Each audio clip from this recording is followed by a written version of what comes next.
Hello, my name is Matthew, and this is Daphne.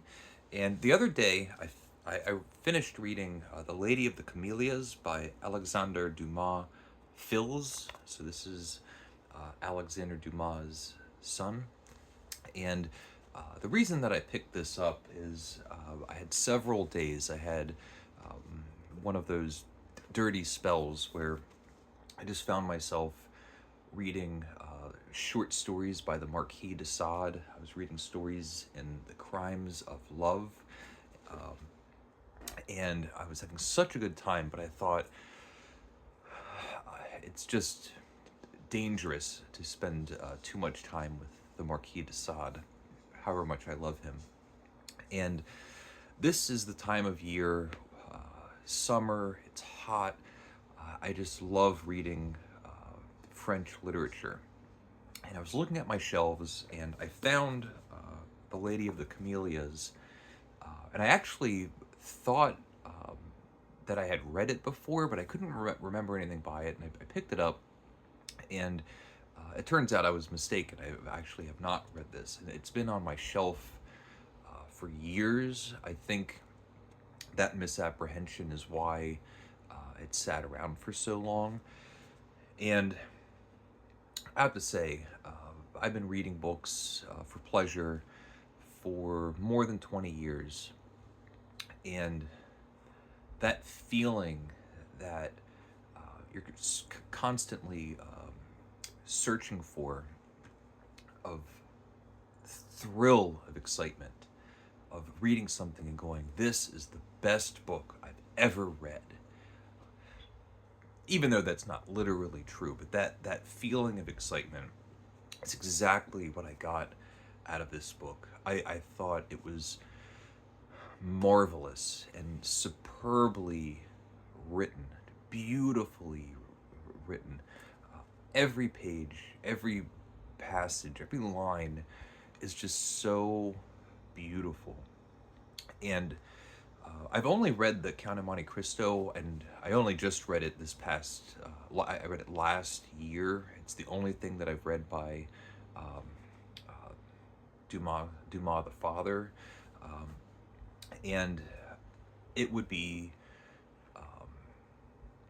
understandable to make connections and think what kind of similarities are there between the two writers. The Count of Monte Cristo uh, was incredible and so fun and so thrilling and so dramatic and action packed. But this is a very different kind of book, and a very different voice on the page. And the first chapter uh, felt so fresh and modern. It's the author, or the ethereal voice, talking directly to the reader and explaining that he has a story that he wants to tell, and he's in a unique position to be the only person that's able to tell this certain story fully. And so we have this narrator that's talking to us and saying, I have a story, and I'm the one that can tell the whole story. Just wonderful. And there's this fantastic opening scene. We're told the Lady of the Camellias, who is Margaret, it's her name, and she is a kept woman, which means that she is a prostitute. And this is set in 19th century Paris, France. It's a very French book in all the best ways. Actually, the author that I would most readily associate as far as comparisons would actually be Guy de Maupassant,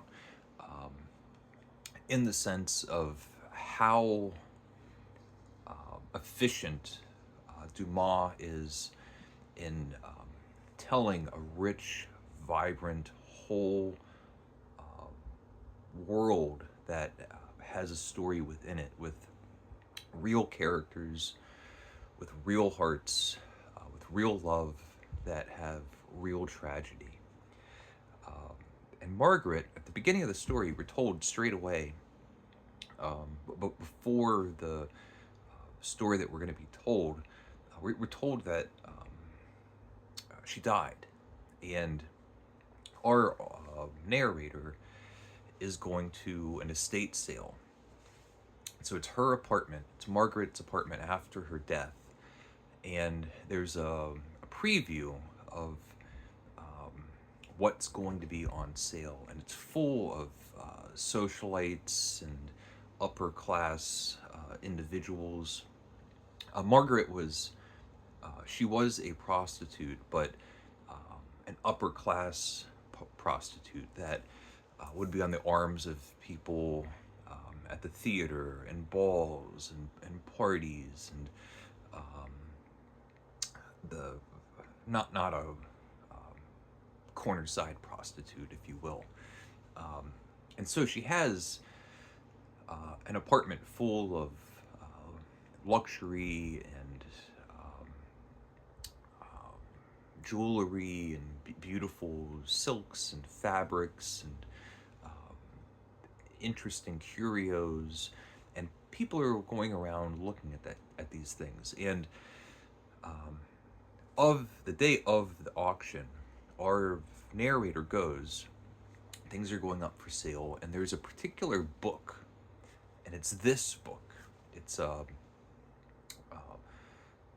one kind of central piece of the story that is about to unfold. But in the auction, an edition of Manon Lescaut by Abbe Provost.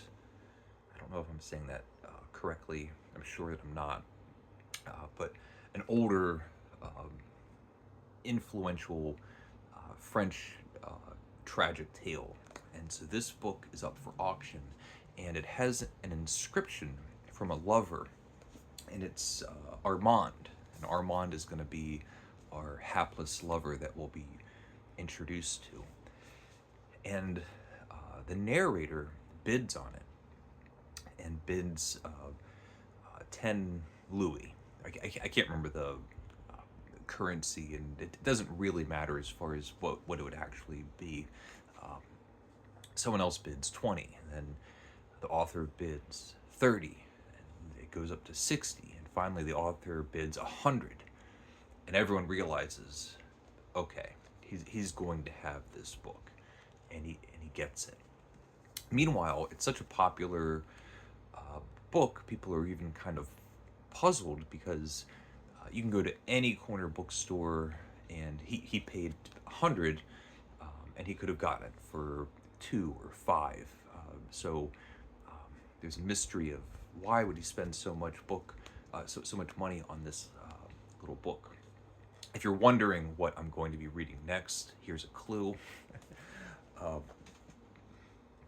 Now, one day our author receives a visitor, and it's Armand.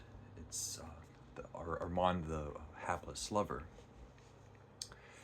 And he comes in, and he wants the book, and explains that he was in love with Margaret, and he wants to buy the book back. And the author gives him, just gifts him the book. Says, here, you take it. And Armand is unhealthy, sick. They become friends, and Armand begins to tell the story, that this obvious tragic love story, because we already know Margaret had died. But he tells him the story of how he fell in love with this woman. And what we have is a nested narration. So at this point,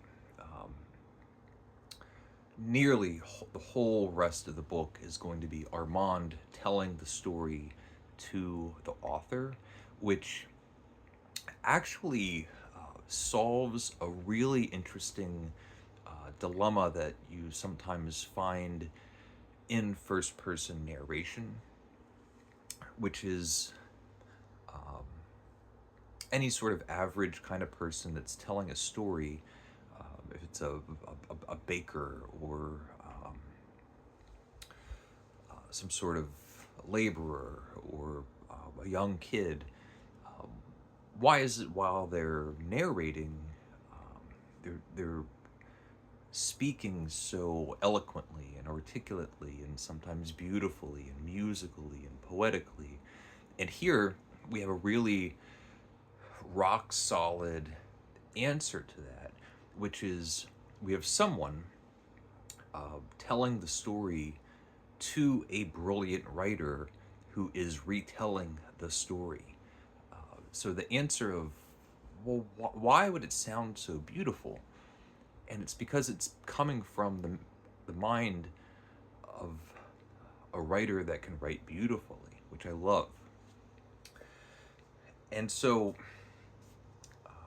Armand, he's kind of a milquetoast, very childish, juvenile, sincere, passionate, very young man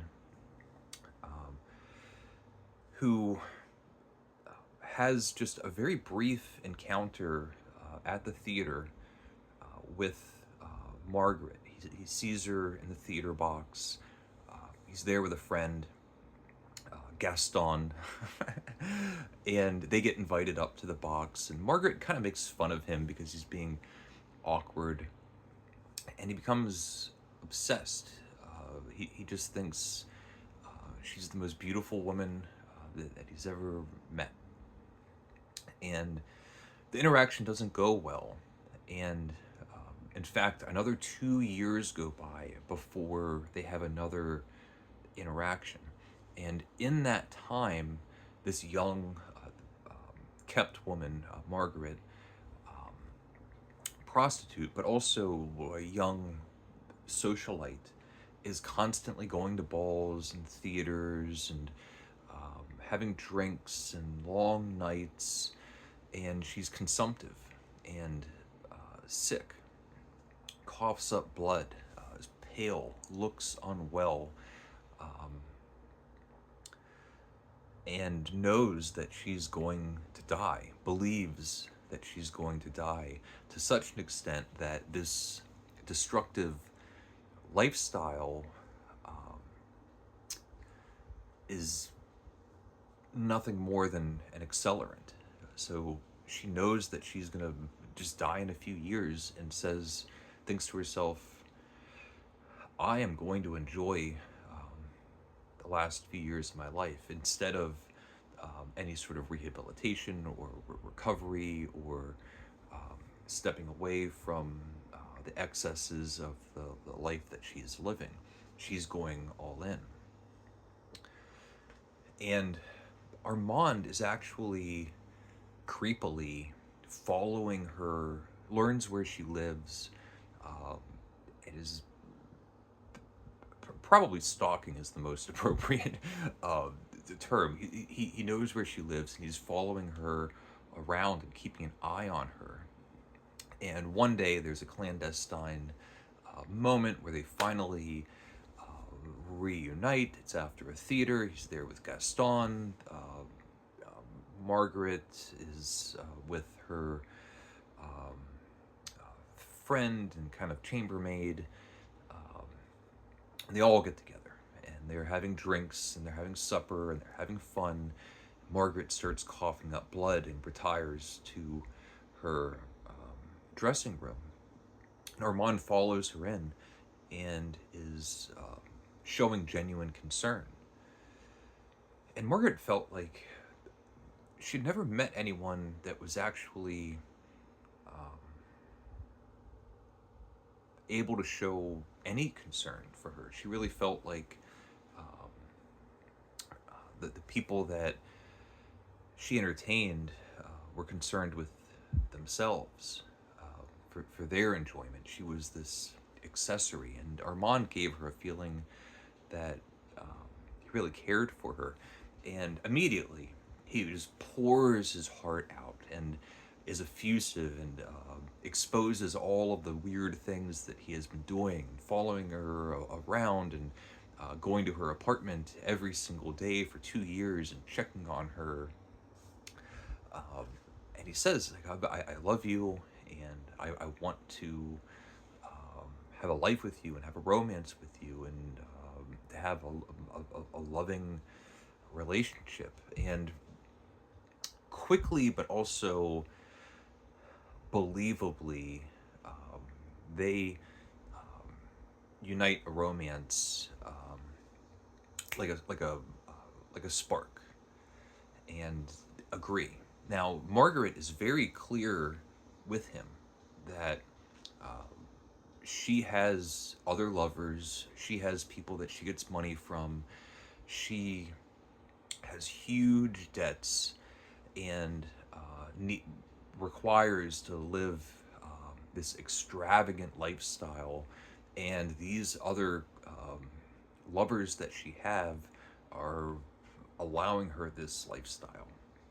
Her chambermaid, her friend, I can't remember her name, is cautioning Armand and saying, just let it be a tryst. A long-term relationship is not going to work for you or for her. Margaret is very clear with Armand. I'm going to do everything that I want to do. I'm going to see all the people I want to see. I'm not changing my lifestyle. And if you're okay with that, then we can be in love. And Armand, who, I don't want to say he's a lover, I mean, a liar, but he does not keep his promises. He is not able to tamper down his jealousy. He's an extremely jealous person. And we have all of these different characters that call him a child. And he really does act childishly and self-destructively. On the second day, he has a jealous fit, and they have an argument and nearly break up, and he asks her to forgive him, and she says, yes, this is our second day, and I'm already having to forgive you. The next day, another jealous fit, and he asks for her forgiveness, and she says, this is the second time I forgive you, but now it's the second time. The third day, he writes her a letter saying, I want to break up. We're done. Because she did something that just caused insane jealousy. She went out with someone else and very politely said, I'm not feeling very well today. We're not getting together. She could have said, I'm having a lineup of a different, I have a different engagement for tonight. And maybe being honest would have been the better thing to do. But she was very clear that she's not changing her lifestyle. And he's now, there's a horsefly in the house. It came in when I had the door open. If you see it buzzing around, I have to get it after this video. And he sends off this letter, and then immediately he's panicking, and it's this moment where a series of events where you're reading it going like, Armand, like, you are acting like such a childish twit. And says that he's leaving Paris and all this stuff. Again, she forgives him. And it's really at this moment where Margaret decides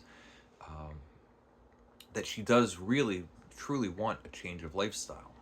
She's set up a situation where she's going to pay off all of her debts, and they're going to be able to spend the summer in the country, in the French countryside, live in a idyllic little cottage, and have their days and nights together. Now, finances play a role, a rather important role throughout this book. like I said, Margaret is in debt. She has one benefactor who's extremely wealthy and doesn't see her as a lover, but sees her as a daughter. This benefactor lost his daughter, didn't lose her, she died, and saw something in Margaret that reminded him of his deceased daughter, and becomes her benefactor. And there's another man that's paying her all this sorts of money. Now, Armand, it's so funny when you read these 19th century books. Everybody has, when you say, what is your occupation? The answer is, well, I have an income of 10,000 francs, or I have an income of 20,000 francs, and it's interest and inherited wealth and things like that. And we learned that Armand is in Paris, and he has an income from his mother who had passed away. That would be an inheritance, and then an income from his father. And it amounted to like 8,000 francs or 10,000 francs. And his father assumed that he's going to go to Paris and get a job in medicine or get a job in law and have a real job with a real income. That fly I was telling you about. She might have gotten it. No, not yet. And with that supplemental income, he would have a really good living situation and lifestyle. But instead, he decides to act like a lazy bum, not get a job, and realizes, well, I can live off of this income from his parents for 9 months out of the year. And reasons, well, the other 3 months, I'll go back and visit my father and live off of him. And that way, I don't have to actually get a job. I can just live off of this money and go to the theater and go to the restaurants and have this kind of sedentary lifestyle. That's what he does. Now, Armand wants Margaret to cut ties from all of these other lovers and benefactors, but there's a financial penalty to that. He doesn't have enough money to provide the luxurious lifestyle that she wants. So is she going to reduce her luxurious lifestyle? And they have this kind of financial dilemma.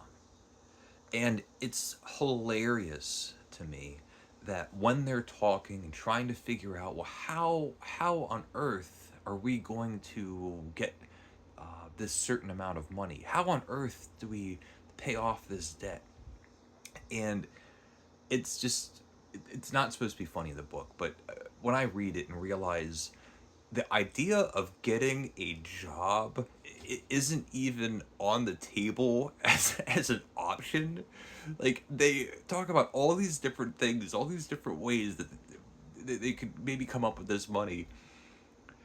Working is not one of them, which, I don't know, just really tickles me. Now, this is running longer than I thought maybe. For all of the heated conversations and bad decisions and